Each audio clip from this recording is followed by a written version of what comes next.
this is our hand sweep sensing head.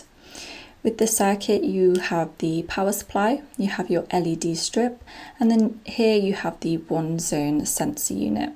This is where the sensor head fits into.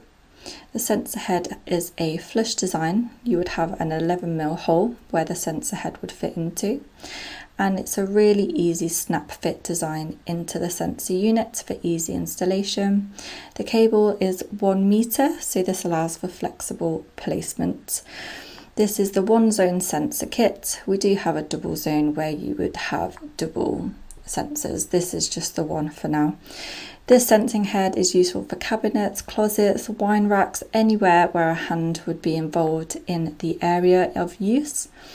It has a 10 centimeter sensitive field and has a 15 to 30 centimeter sensitive angle. There's a couple of ways to use this sensing head.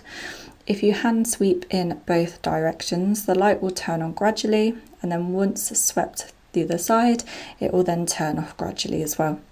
Also, if you hold your hand in front of it for more than 2 seconds, it will change the brightness. So it can bring the brightness up, and then if you hold it again, it will bring the brightness down. So you can dim the LEDs this way.